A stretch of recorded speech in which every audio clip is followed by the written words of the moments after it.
اعوذ باللہ من الشیطان الرجیم بسم اللہ الرحمن الرحیم۔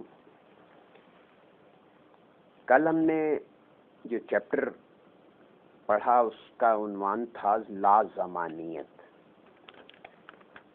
میں نے ایک دفعہ پہلے بھی آپ کو متوجہ کیا تھا کہ جو ٹائٹل ٹاپک ہوتا ہے وہ اس کا ذکر بعض اوقات ٹاپک کے اندر ڈائریکٹلی نہیں ہوتا۔ مثلا جیسے لازمانیت تھا، یہ پیج 46 پہ، اور اس میں تبصرہ کیا گیا ہے ملکہ سبا کے قصے کا کہ ان کا تخت جو لایا گیا۔ تو یہ اصل میں کیا تھا؟ تو یہ لازمانیت اس کا عنوان کیوں رکھا گیا؟ اس کا مقصد کیا تھا؟ یہ کس طرف ہمیں متوجہ کیا گیا؟ کیا ہم نے اس چیز کو سمجھا کہ یہ لازمانیت اس کا عنوان کیوں ہے؟ اس میں جو باتیں بتائی گئیں کہ وہ درندوں، چرندوں اور انسانوں پہ، جنات پہ حکومت کرتے تھے۔ دوسرا یہ کہ سرکشی نہیں کرتے تھے۔ تیسرا یہ کہ اللہ نے ان کو وسائل عطا کیے تھے، رزق، ان کی شکم پورے لشکر کی شکم پوری کے لیے۔ اور پھر وہ جنات بھی تھے وہاں پہ اور انسان بھی تھا جس کی رسائی جنات سے بھی زیادہ تھی،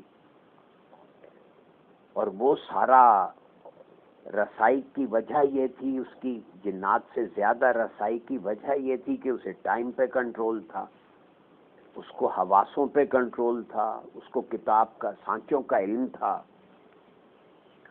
اور پھر ایک بڑی قیمتی بات یہ فرمائی کہ یہ صلاحیتیں ہر انسان کے اندر موجود ہیں، اگر کیونکہ اللہ نے لفظ بندہ کہہ کے اس کو عام کر دیا، وہ کسی نبی کے لیے، یہ کسی خاص قسم کے انسان کے لیے مختص نہیں ہے۔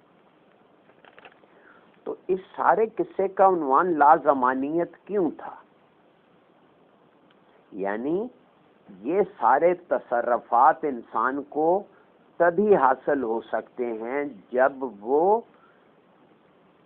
زمانیت سے نکلنا سیکھ لے، جب وہ زمانیت پہ کنٹرول حاصل کر لے۔ اور زمانیت پہ کنٹرول یا ٹائم اینڈ سپیس پہ کنٹرول تبھی آتا ہے جب بندہ لازمانیت سے آشنا ہو، واقف ہو اور اس کو استعمال کر سکے۔ تو یہ کل کی اس بات میں جو رہ گئی تھی وہ میں نے آپ سے شیئر کر دی۔ آج ہم پیج نمبر 48 پہ مطالعہ کریں گے جبلی اور فطری تقاضے۔ یہ جبلی اور فطری تقاضے دو، مطلب یہ ٹوٹل 3 لفظ ہیں۔ ایک جبلت کیا چیز ہے، ایک فطرت کیا چیز ہے، اور ایک تقاضے کیا چیز ہے۔ جب تک آپ کے ذہن میں یہ 3 لفظ کلیئر نہیں ہوں گے، یہ پورا پیسج آپ کی ہماری سمجھ میں نہیں آیا اور نہیں آئے گا۔ اس لیے ضروری ہے کہ پہلے ہم ان 3 لفظوں کو اپنے ذہن میں واضح کر لیں۔ پہلا لفظ جس کو میں واضح کرنا چاہوں گا وہ ہے تقاضے۔ تقاضے کیسے کہتے ہیں؟ انگریزی میں نیڈ کا لفظ ہے، ارجز کا لفظ ہے۔ 2 لفظ جو ہیں وہ تقاضے کو مکمل طور پہ ڈیفائن کر دیتے ہیں۔ ارج یعنی وہ جو طلب اندر سے جاگتی ہے کسی چیز کے لیے، اس کو تقاضا کہتے ہیں۔ اب مثلاً آپ کے پاس ایک کار ہے تو کار کے کچھ تقاضے ہیں، مثلاً اسے پیٹرول چاہیے، مثلاً اسے پانی چاہیے، اسے تیزاب چاہیے، اسے ہوا چاہیے، کاربوریٹر میں بھی اور ٹائروں میں بھی۔ پھر اسے بریک آئل چاہیے، اسے انجن آئل چاہیے، اسے گیئر آئل چاہیے، پھر اس کو گریس چاہیے ٹائروں کو، اپنا پہیوں میں، ان کے بیرنگز میں۔ یہ اس کے تقاضے ہیں، یہ اس کی ضرورتیں ہیں۔ اب یہ تقاضوں کی، یہ ہر انسان کے ساتھ لگے ہوئے ہیں، ہر چیز کے ساتھ اس کے کچھ تقاضے ہیں، چاہے وہ ذی روح ہے یا غیر ذی روح ہے۔ تقاضے ضرورت، دیکھیں تخلیق کا نظام اللہ نے اس طرح بنایا ہے کہ پرپز اور تقاضے، یعنی مقصد اور تقاضے آپس میں ایک جگہ کمبائن کر دیے جائیں تو ایک چیز تخلیق ہو جاتی ہے. جیسے انسان نے یہ گاڑی ایجاد کی، تو اب یہ چونکہ بڑی واضح مثال ہے اس لیے میں اس کو بار بار ریپیٹ کر رہا ہوں کہ آپ کے ذہن میں لفظ تقاضے واضح ہو سکے کہ اگر کوئی چیز کسی مقصد کے لیے تخلیق کی گئی ہے تو اس کے اندر کچھ تقاضے رکھے گئے ہیں تاکہ وہ اسے پیٹرول کا کام کریں اور وہ اپنا مقصد اچیو کرنے کی طرف چل سکے. یہ ہو گیا تقاضے. اب جبلی اور فطری کا کیا مطلب ہے؟ یہ دو لفظ ہیں، جبلت اور فطرت. فطرت کہتے ہیں بناوٹ کو. اب جبلت کا لفظ ہے جو چیز آپ کے اندر استادہ کر دی گئی ہو. یہ لفظ جبل سے ہے. جبل عربی میں پہاڑ کو کہتے ہیں. وہ چیز جو آپ کے اندر فطرت کے اندر جو ایک چیز فطری ڈیزائن ہے اس کے اندر ایک علیحدہ سے ایک چیز گاڑ دی گئی ہے، اس کو جبلت کہتے ہیں. اب یہ فطرت بناوٹ ہے جس پہ اللہ نے آپ کو ہمیں تخلیق کیا ہے، تمام انواع کو تخلیق کیا ہے، وہ فطرت ہے. لیکن فطرت کے ساتھ کچھ چیزیں جبلت ہیں. انگریزی میں اس کے لیے لفظ استعمال ہوتا ہے انسٹنکٹ. فطری تقاضوں کے لیے ہم لفظ نیچر یا نیچرل ارجز استعمال کرتے ہیں. کچھ انسٹنکٹیو ارجز ہیں، کچھ نیچرل ارجز ہیں. اب اس فرق کو بہت توجہ سے، بہت دھیان سے ہمیں سمجھنا ہے، کیونکہ اس پہ بہت قلندر شعور کا بہت زیادہ انحصار ہے کہ آپ کو یہ اتنا شعور تو ہو کہ آپ فطری تقاضوں کو اور جبلی تقاضوں میں تمیز اور فرق کر سکیں.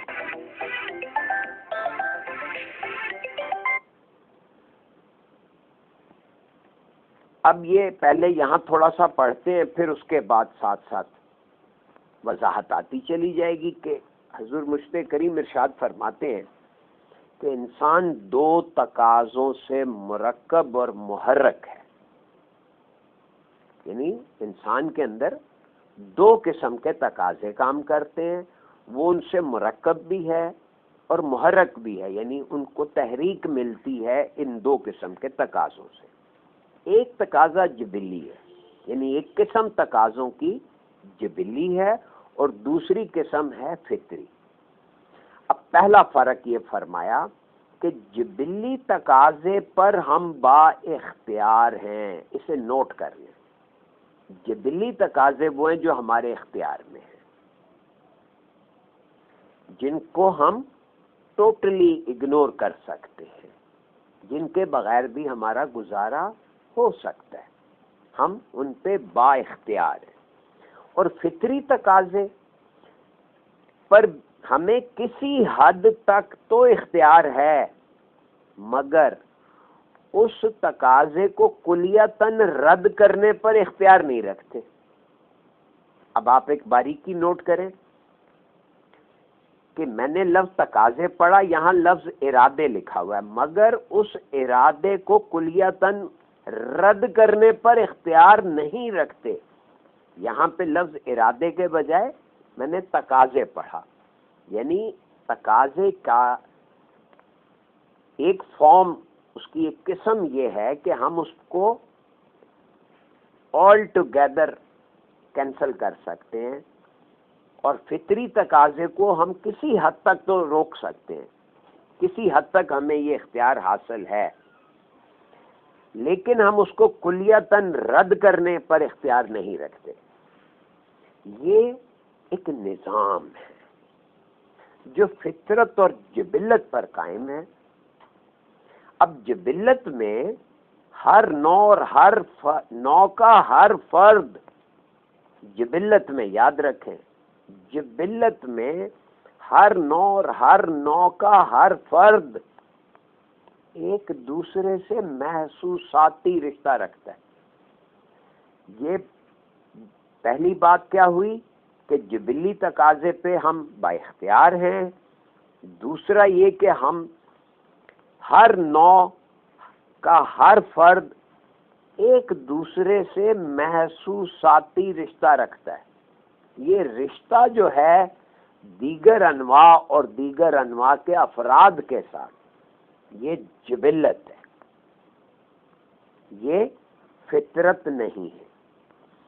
کون نہیں جانتا اب مثال دیکھیں، کون نہیں جانتا کہ جس طرح ایک ماں اپنے بچے سے پیار کرتی ہے اور اپنے بچے کی تربیت کر کے اسے پروان چڑھاتی ہے، اسی طرح ایک بلی بھی اپنے بچے سے محبت کرتی ہے، اپنے بچے کی تربیت کرتی ہے، گرم و سرد سے اپنے بچے کی حفاظت کرتی ہے. مرغی جو زمین پر چلنے والا ایک پرندہ ہے،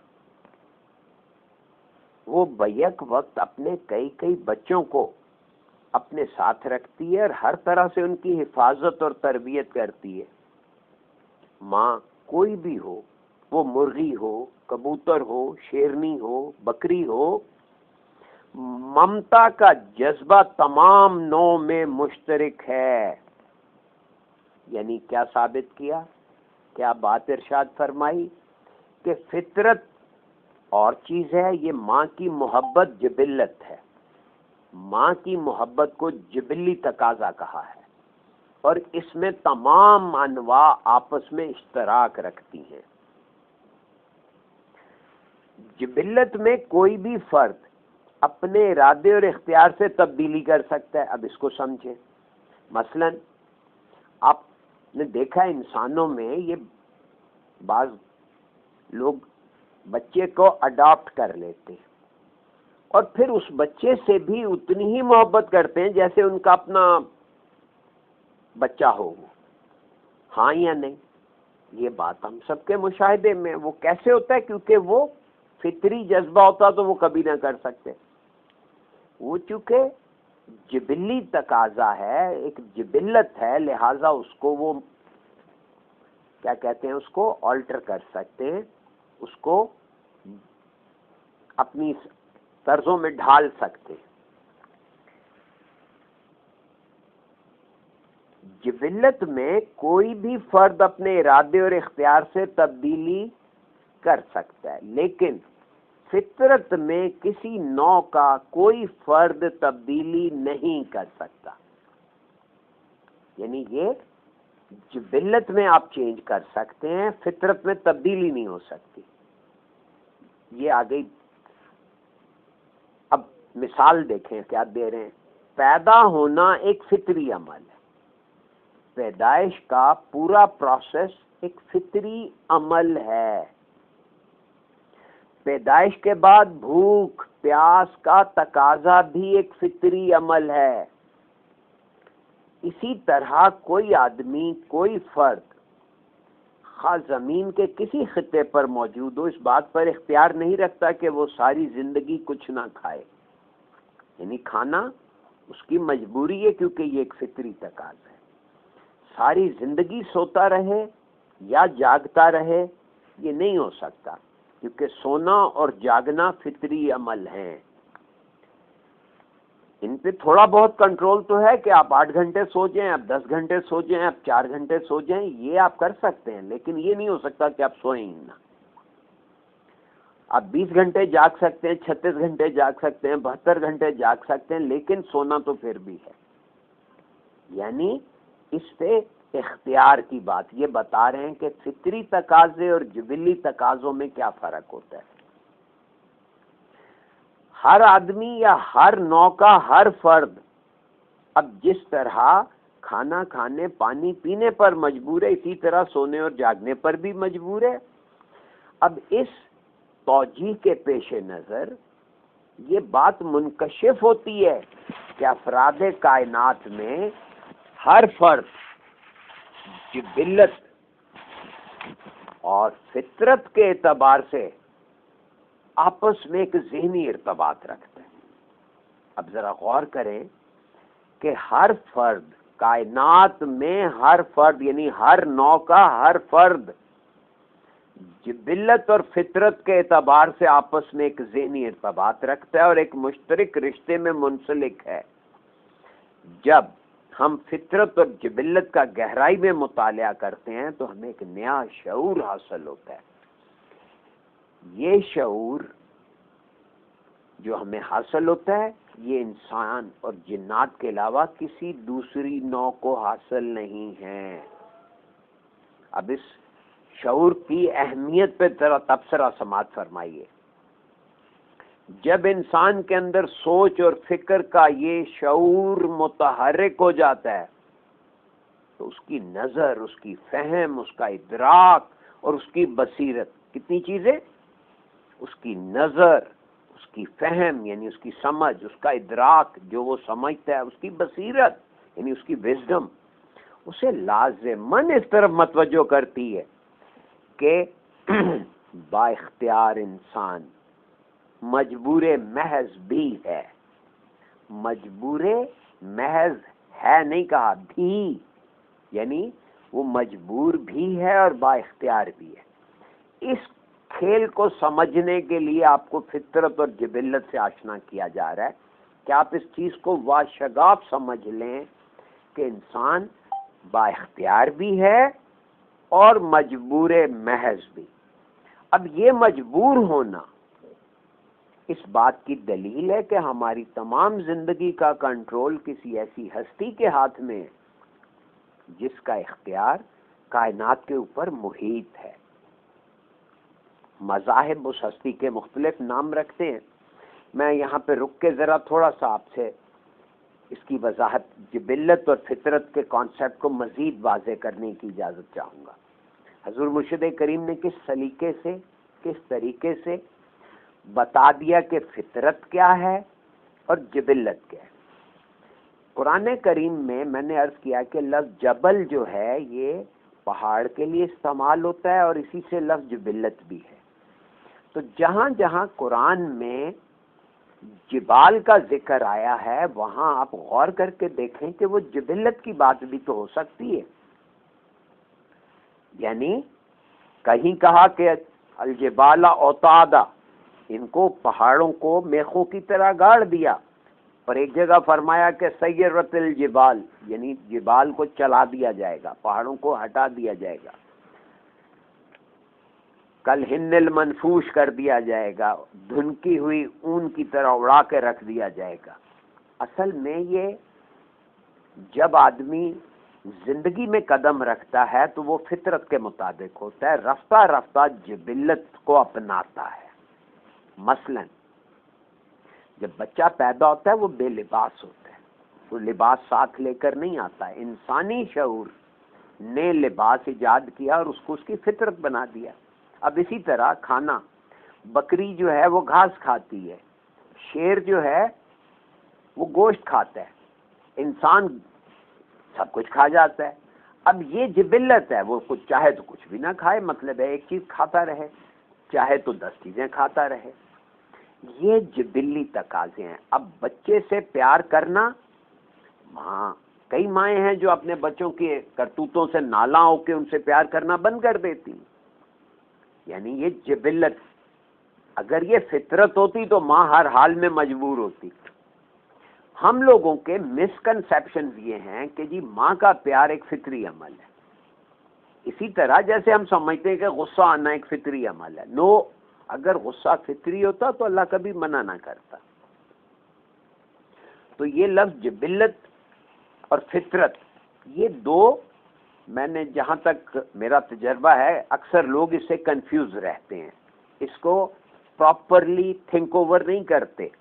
اس لیے میں نے آپ سے اتنے اصرار سے یہ التجا کی ہے کہ پہلے ان 3 لفظوں کو، جبلی اور فطری تقاضے، ان کو سمجھ لیں، کیونکہ ان کا بڑا گہرا تعلق ہے ہمارے کلندر شعور کے سے آراستہ ہونے کے لیے. آگے مرشد کریم فرماتے ہیں کہ اسلام اس ہستی کو اللہ کے نام سے متعارف کراتا ہے، عیسائیت اس عظیم اور دبدبے والی ہستی کو گاڈ کا نام دیتی ہے، ہندو مت اسی بزرگ و برتر ہستی کو بھگوان کہتا ہے. کوئی یزدان کہتا ہے اور کوئی ایلیا کہہ کر پکارتا ہے. مختصر یہ کہ ہر مذہب اس عظیم ہستی سے متعارف کرانے کا کوئی نہ کوئی اسلوب ضرور رکھتا ہے. یعنی جس نے یہ فطرت اور جبلت کا نظام وضع کیا اور اس کو تقاضے کے طور پہ برتا، آخر اس کا کوئی مقصد بھی تو ہوگا نا، کیونکہ تخلیق میں دو چیزیں ہوتی ہیں، ایک مقصد اور ایک تقاضے.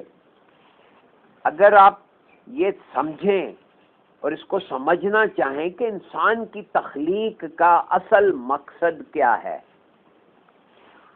تو میں اپنی ذاتی رائے آپ سے شیئر کر دیتا ہوں، اس پہ غور کر کے دیکھیے گا کہ میری سمجھ کے مطابق اللہ تبارک و تعالیٰ نے انسان کو صرف اس لیے تخلیق کیا ہے کہ وہ اس کی بات کو سمجھے، اللہ کی بات کو اس طرح سمجھے جس طرح اللہ چاہتا ہے.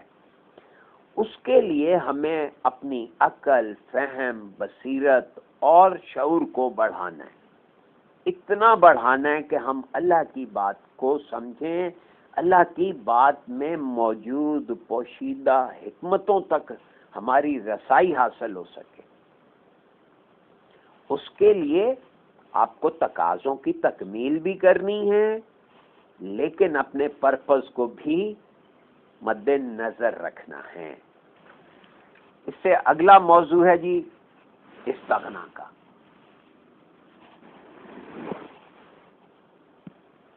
حضور مرشد کریم ارشاد فرماتے ہیں غور و فکر کیا جائے تو سوچنے اور سمجھنے کے کئی رخ متعین ہوتے ہیں. یعنی سوچنے اور سمجھنے، انسان کی تخلیق کا اصل مقصد کیا ہے کہ وہ سوچنا سیکھے اور سوچ کر سمجھنا سیکھے. تو سوچنے اور سمجھنے کا سب سے کئی رخ ہیں. اب کیا رخ ہیں وہ ساروں کی تفصیل میں جانے کے بجائے ہم دو رخوں کا تذکرہ کرتے ہیں. وہ دو رخ کیا ہیں؟ وہ لوگ جو علمی اعتبار سے مستحکم ذہن ہیں، یعنی جن کا ایک مستحکم ذہن رکھتے ہیں، یعنی ایک مضبوط ذہن رکھتے ہیں، ایک قائم ہے، ان کا ذہن کسی بات کو سمجھ چکا ہے، قائم ہو چکا ہے. یعنی ایسا ذہن رکھتے ہیں جس میں شک و شبے کی گنجائش نہیں ہے. وہ کہتے ہیں کہ ہمارا یقین ہے کہ ہر چیز اس کی دنیا میں کوئی بھی حیثیت ہو، چھوٹی یا ہو یا بڑی، راحت ہو یا تکلیف، سب اللہ کی طرف سے.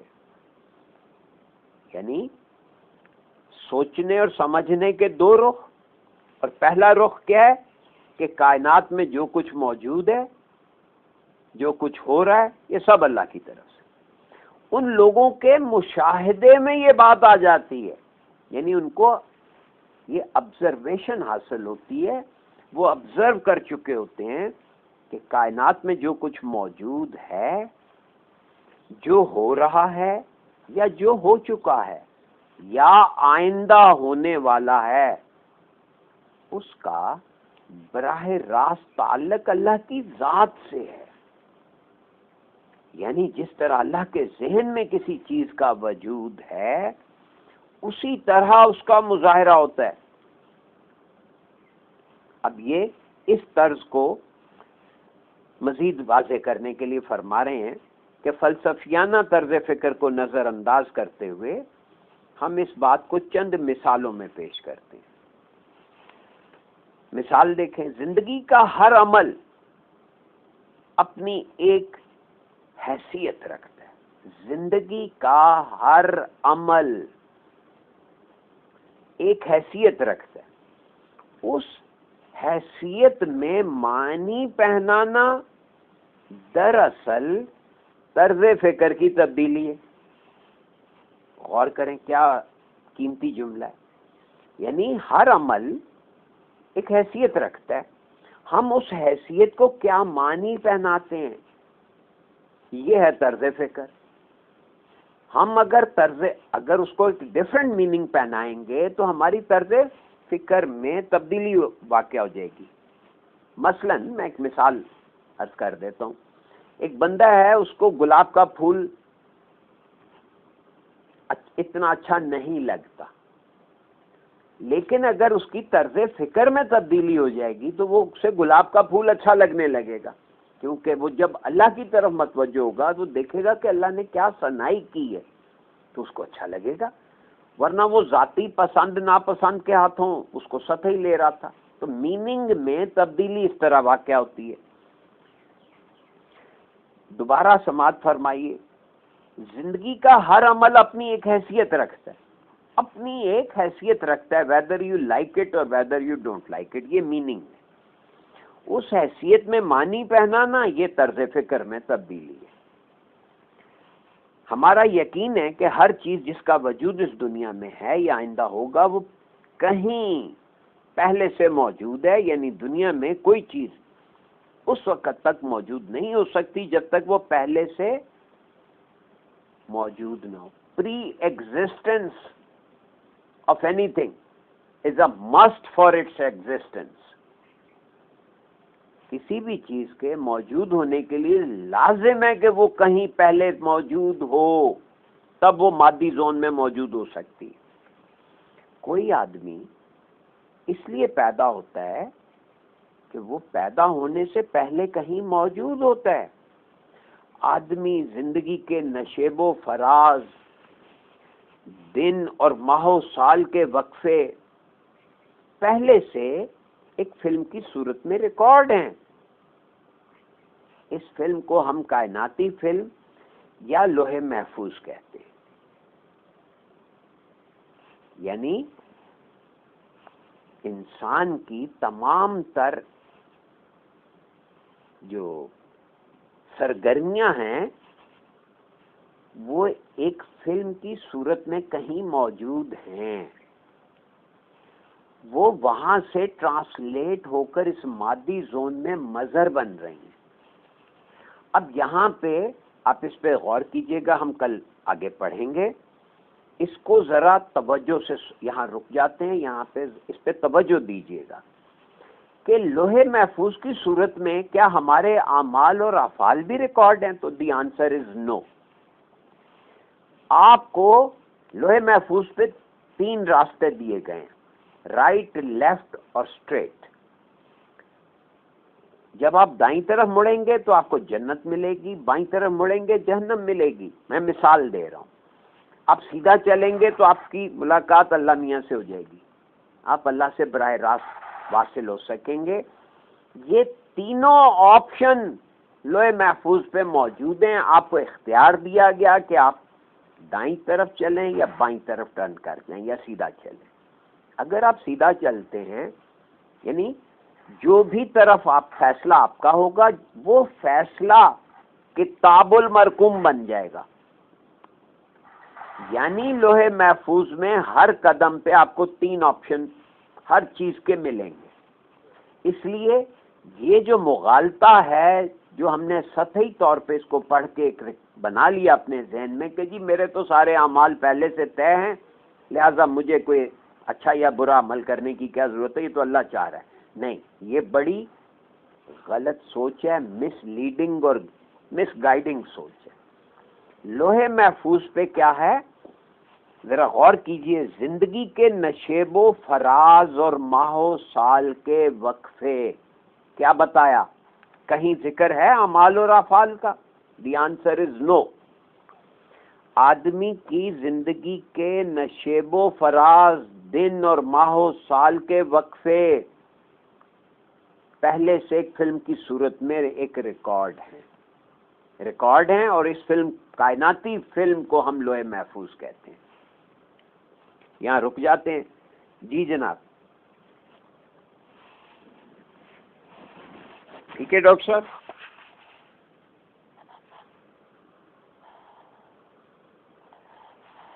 جی ڈاکٹر صاحب ٹھیک ہے، بہت شکریہ جی۔ کوئی سوال؟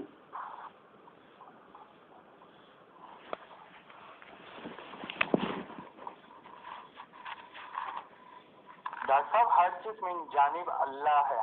جی، لفظ من جانب اللہ نہیں لکھا، وہاں لکھا ہے ہر چیز کا تعلق براہ راست اللہ کے ذہن سے، اللہ کی ذات سے۔ لفظوں کو تبدیل کرنے سے مفہوم بدل جائے گا. صحیح. دیکھیں من جانب اللہ ہونے کا مطلب ہے کہ اللہ ایسا چاہتا ہے، یعنی میں غلط کر رہا ہوں تو یہ اللہ کی طرف سے. نو، اس ہر چیز کا تعلق اللہ سے ہونا یہ اور بات ہے. یہی تو وہ باریکی ہے جس سے کلندر شعور ہمیں آراستہ کر رہا ہے. ٹھیک ہو گیا سر؟